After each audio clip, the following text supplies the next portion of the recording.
Hello, you're watching Shalom World News. I'm Katie Asco from Dublin, Ireland, and these are your latest headlines from around the world.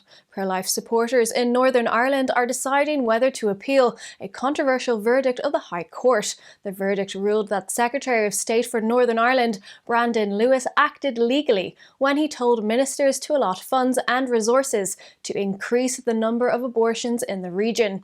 According to the oldest pro-life organisation in the world, Society for the Protection of the Unborn Children, or SPUC, the verdict could cause serious implications for democratic accountability.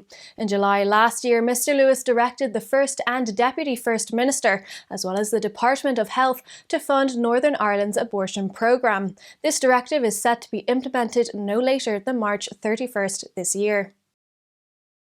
During his general audience on Wednesday, February 9th, the Holy Father Pope Francis made an appeal for peace in Ukraine. The country is facing imminent threat of invasion by Russia as Russian troops and armoured vehicles are stationed at its border. His Holiness thanked everyone who took part in the prayer for peace in Ukraine on January 26th and asked for further prayers so that the threat of war is overcome through dialogue. Meanwhile, diplomatic efforts have been stepped up to defuse the potential war. After discussions with Russian President Vladimir Putin, French President Emmanuel Macron said measures can be adopted to defuse a crisis and appealed to all sides to remain calm. President Macron also met with German Chancellor Olaf Scholz in Berlin, and the two leaders agreed that their common goal is to prevent the conflict. The Argentinian episcopate is advancing the cause of sainthood for a nun who was affectionately called the Mother of Priests. Monsignor Santiago Olivera, the bishop's delegate for the causes of the saints, presented the report of testimonies for the beatification of Sister Bernadette of the Immaculate Conception on February 7th. Sister Bernadette was a religious of the Poor Sisters of Buenos Aires of Saint Joseph in the province of San Miguel. She also had a great friendship with the then Jesuit master of novices, Father Jorge Bergoglio, who is the present Pope. Sister Bernadette, who was born in Montella, Italy, joined the congregation of the Poor Sisters of Saint Joseph in Rome in 1935 at the age of 17. While serving in Argentina, she prayed and sacrificed herself in extraordinary ways for priests and seminarians. She also helped them spiritually like a mother, earning her the affectionate title Mother of Priests. Addressing believers during his Wednesday audience, Pope Francis said that death must be welcomed and not administered. The Holy Father said that life is a right, while death is not. His remarks against euthanasia and assisted suicide comes as more countries, including Australia, England, Wales, Austria, Italy, Portugal, and the United States, are attempting to legalise euthanasia.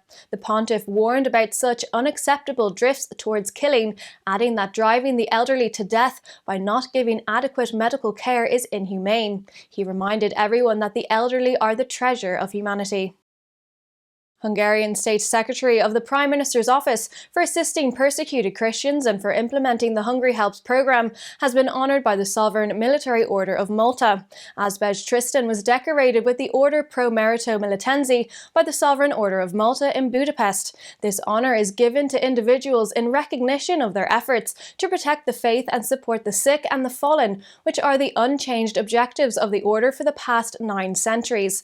Mr. Tristan was given the honour for his efforts to ensure successful ties between the Order and the State Secretariat for assisting persecuted Christians. The ambassador of the Order said they are working with the Hungary Helps programme to assist Christians in the Middle East to rebuild their lives. Marking a first in the country's legislative history, Egypt's President Abdel Fattah al-Sisi has appointed a Christian to head the Supreme Constitutional Court. Judge Boulos Fahmy is the first Coptic Christian to head the Supreme Constitutional Court since it was established in 1969. Since 2014, Fahmy has led the court's General Secretariat, and many in the Muslim-majority country have applauded his selection as Chief Judge. The judgment has been praised as historic and a huge move in the realm of political and civil rights by Mushira Khattab, the head of the government-appointed National Council for Human Rights. The UK government has pledged up to £600,000 for a new secretariat to support the work of the Media Freedom Coalition. This was announced on February 9th during a meeting of the Media Freedom Coalition partners in Estonia. The new support, funded by the UK, will be carried out by the Thomson Reuters Foundation, which will provide administrative assistance to the coalition. Formed in 2019, the Media Freedom Coalition of 50 countries works together to campaign for media freedom and journalist safety. They also hold accountable those who harm and kill journalists for performing their jobs.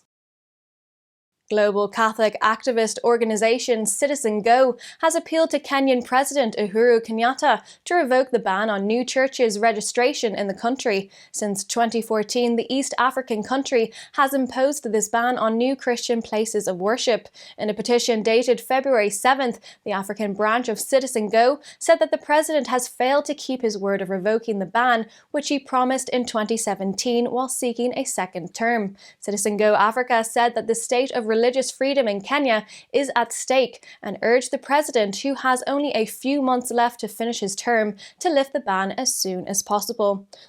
Those are your latest headlines. Do join us again tomorrow and visit swnews.org for more updates. Shalom.